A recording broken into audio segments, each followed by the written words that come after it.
ओम शांति। आज बाबा की 5 तारीख की मुरली सुनेंगे। बाबा ने कहा, मीठे बच्चे, तुम्हें अभी नाम रूप की बीमारी से बचना है, उल्टा खाता नहीं बनाना है, एक बाप की याद में रहना है। प्रश्न, भाग्यवान बच्चे किस मुख्य पुरुषार्थ से अपना भाग्य बना देते हैं? उत्तर, भाग्यवान बच्चे सबको सुख देने का पुरुषार्थ करते हैं, मनसा वाचा कर्मणा कोई को दुख नहीं देते, शीतल होकर चलते हैं तो भाग्य बनता जाता है। तुम्हारी यह स्टूडेंट लाइफ है, तुम्हें अब घुटके नहीं खाने हैं, अपार खुशी में रहना है। गीत है आज का, तुम ही हो मात पिता। ओम शांति। सभी बच्चे मुरली सुनते हैं, जहाँ भी मुरली जाती है सब जानते हैं कि जिसकी महिमा गाई जाती है वह कोई साकार नहीं है, निराकार की महिमा है। निराकार साकार द्वारा अभी सम्मुख मुरली सुना रहे हैं। ऐसे भी कहेंगे, अभी हम आत्मा उन्हें देख रहे हैं। आत्मा बहुत सूक्ष्म है, इन आँखों से देखने में नहीं आती। भक्ति मार्ग में भी जानते हैं कि हम आत्मा सूक्ष्म है, परंतु पूरा रहस्य बुद्धि में नहीं है कि आत्मा क्या है। परमात्मा को याद करते हैं, परंतु वह है क्या यह दुनिया नहीं जानती, तुम भी नहीं जानते थे। अभी तुम बच्चों को यह निश्चय है कि यह कोई लौकिक टीचर व संबंधी भी नहीं। जैसे सृष्टि में और मनुष्य हैं, वैसे यह दादा भी था। तुम जब महिमा गाते थे तमेव मातस्य पिता, तो समझते थे ऊपर में है। अभी बाप कहते हैं, मैंने इसमें प्रवेश किया है, मैं वही इसमें हूँ। आगे तो बहुत प्रेम से महिमा गाते थे, डर भी रखते थे, अभी तो वह यहाँ इस शरीर में आए हैं। जो निराकार था वह अब साकार में आ गया है। वह बैठ बच्चों को सिखलाते हैं, दुनिया नहीं जानती कि वह क्या सिखलाते हैं। वह तो गीता का भगवान श्री कृष्ण समझते हैं, कह देते हैं वह राजयोग सिखलाते हैं। अच्छा, बाकी बाप क्या करते हैं? भल गाते थे तुम मात पिता, परंतु उनसे क्या और कब मिलता है यह कुछ नहीं जानते। गीता सुनते थे तो समझते थे श्री कृष्ण द्वारा राजयोग सीखा था, फिर वह कब आकर सिखाएंगे वह भी ध्यान में आता होगा। इस समय यह वही महाभारत लड़ाई है, तो जरूर श्री कृष्ण का समय होगा, जरूर वही हिस्ट्री जायोग्राफी रिपीट होनी चाहिए। दिन प्रतिदिन समझते जाएंगे, जरूर गीता का भगवान होना चाहिए। बरोबर महाभारत लड़ाई भी देखने में आती है, जरूर इस दुनिया का अंत होगा। दिखाते हैं पांडव पहाड़ पर चले गए तो उनकी बुद्धि में आता होगा, बरोबर विनाश तो सामने खड़ा है। अब श्री कृष्ण है कहाँ, ढूंढते रहेंगे। जब तक तुमसे सुने कि गीता का भगवान श्री कृष्ण नहीं शिव है, तुम्हारी बुद्धि में तो यह बात पक्की है, यह तुम कभी भूल नहीं सकते। कोई को भी तुम समझा सकते हो गीता का भगवान श्री कृष्ण नहीं शिव है।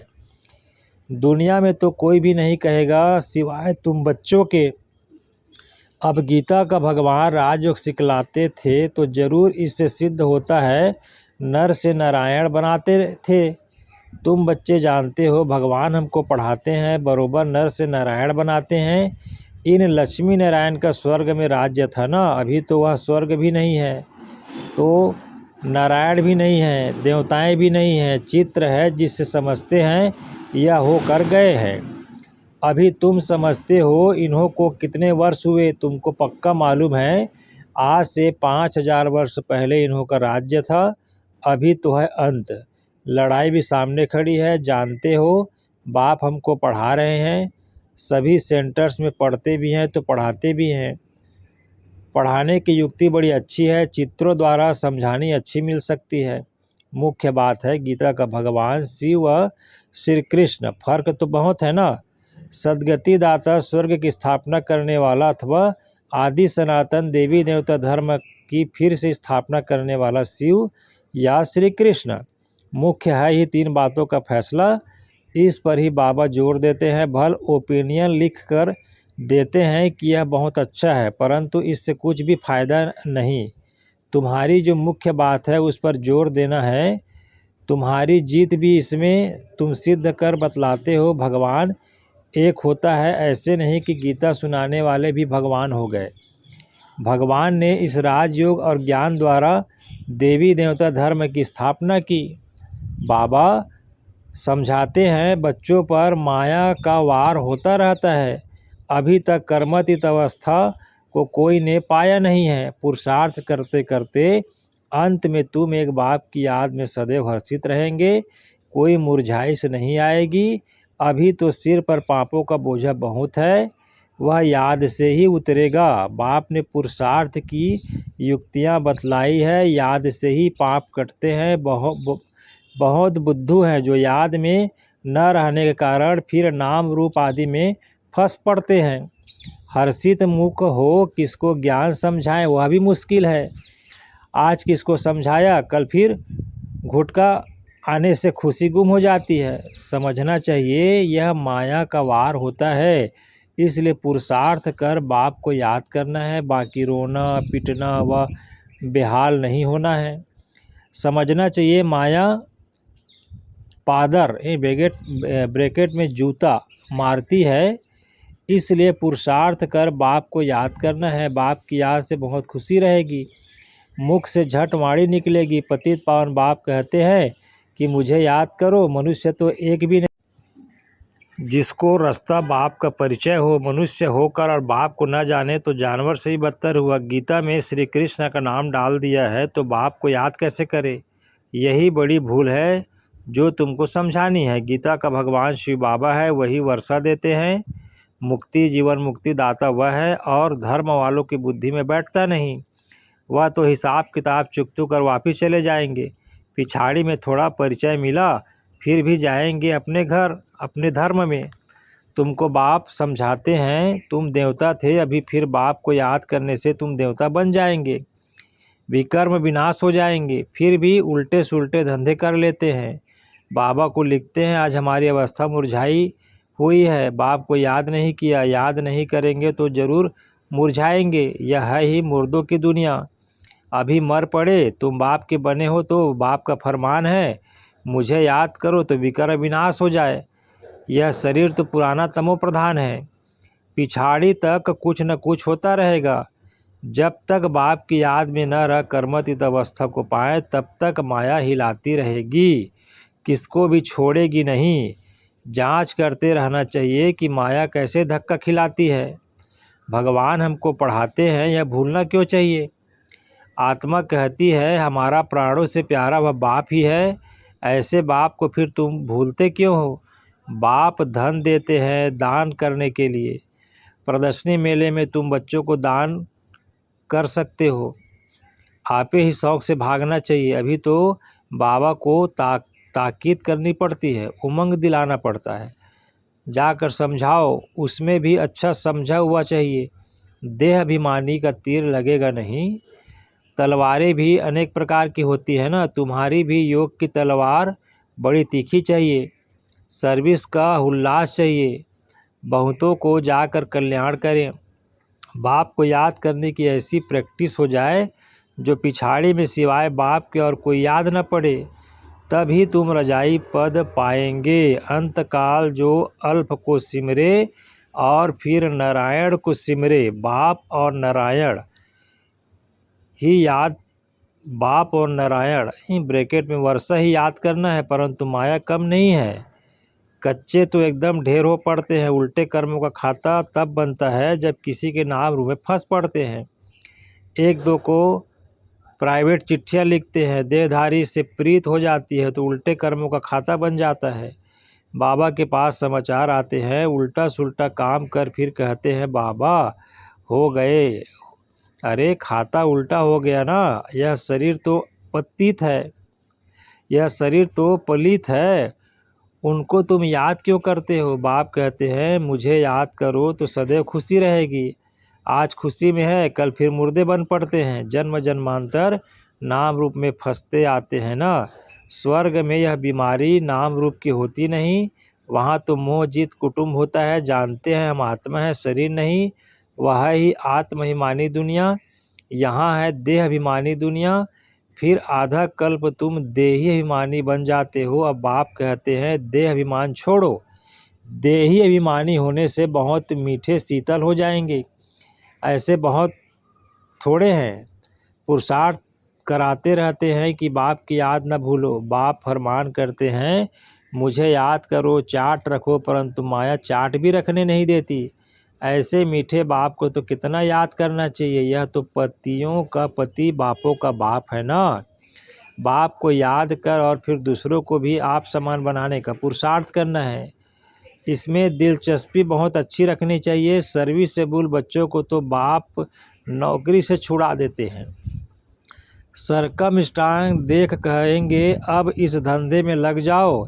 एम ऑब्जेक्ट तो सामने खड़ी है। भक्ति मार्ग में भी चित्रों के आगे याद में बैठते हैं ना। तुमको तो सिर्फ आत्मा समझ परमात्मा बाप को याद करना है। विचित्र बन विचित्र बाप को याद करना, यह मेहनत है। विश्व का मालिक बनना कोई मासी का घर नहीं है।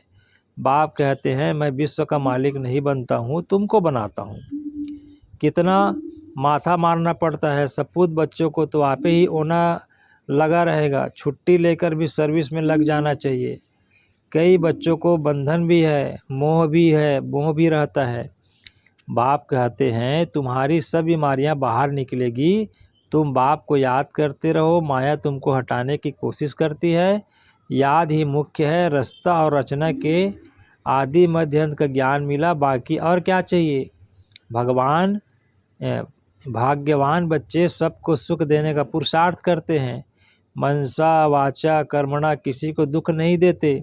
शीतल होकर चलते हैं तो भाग्य बनता जाता है। अगर कोई नहीं समझते हैं तो समझा जाता है इनके भाग्य में नहीं है। जिनके भाग्य में है वह अच्छी रीति सुनते हैं। अनुभव भी सुनाते हैं ना, क्या क्या करते थे।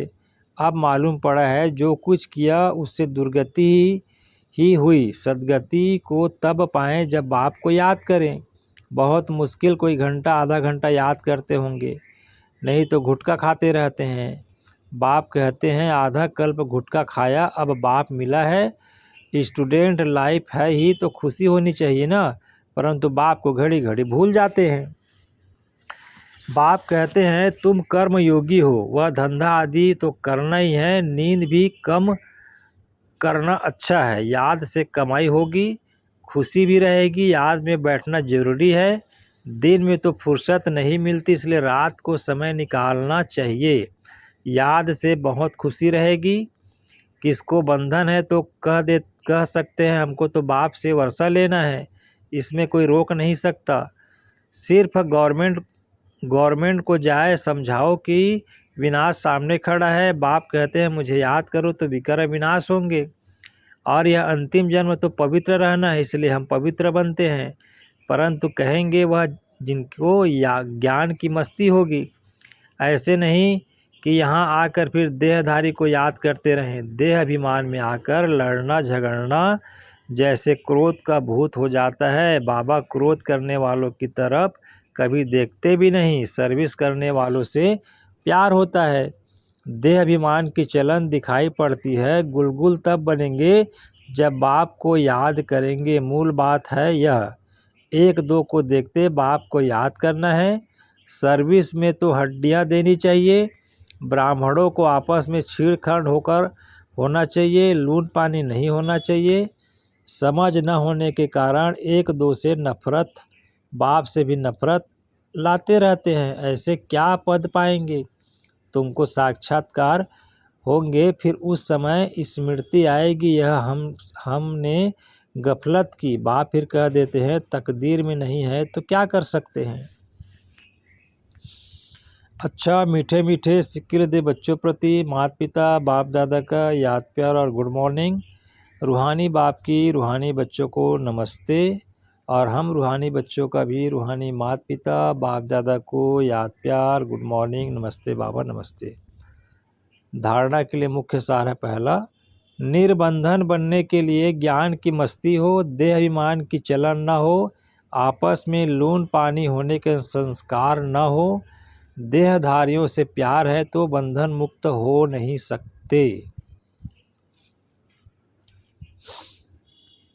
कर्म योगी बनकर रहना है। दूसरा पॉइंट है कर्म योगी बनकर रहना है। याद में बैठना जरूर है। आत्माभिमानी बन बहुत मीठा और शीतल बनने का पुरुषार्थ करना है। सर्विस में हड्डियां देनी है। फिर बाबा ने वरदान दिया, श्रीमत से मनमत और जनमत की मिलावट को समाप्त करने वाले सच्चे स्वकल्याणी भव। बाप ने बच्चों को सभी खजाने स्वकल्याण और विश्व कल्याण के प्रति दिए हैं, लेकिन उन्हें व्यर्थ तरफ लगाना, अकल्याण के कार्य में लगाना, श्रीमत में मनमत और जनमत की मिलावट करना, यह अमानत में खयानत है। अब इस खयानत और मिलावट को समाप्त कर रूहानियत और रहम को धारण करो। अपने ऊपर और सर्व के ऊपर रहम कर स्व कल्याणी बनो। स्व को देखो, बाप को देखो, औरों को नहीं देखो। आज का स्लोगन, सदा हर्षित वही रह सकते हैं जो कभी भी आकर्षित नहीं होते हैं। सदा हर्षित वही रह सकते हैं जो कभी भी आकर्षित नहीं होते। अव्यक्त इशारे, कंबाइंड रूप की स्मृति से सदा विजयी बनो। बाबा और हम कंबाइंड है। करण करावनहार बाबा और करने के निमित्त मैं आत्मा हूँ। इसको कहते हैं असोच, अर्थात एक की याद। शुभ चिंतन में रहने वाले को कभी चिंता नहीं होती। जैसे बाप और आप कंबाइंड हो, शरीर और आत्मा कंबाइंड है, आपका भविष्य विष्णु स्वरूप कंबाइंड है। ऐसे स्व सेवा और सर्व की सेवा कंबाइंड हो, तब मेहनत कम, सफलता ज़्यादा मिलेगी। ओम शांति।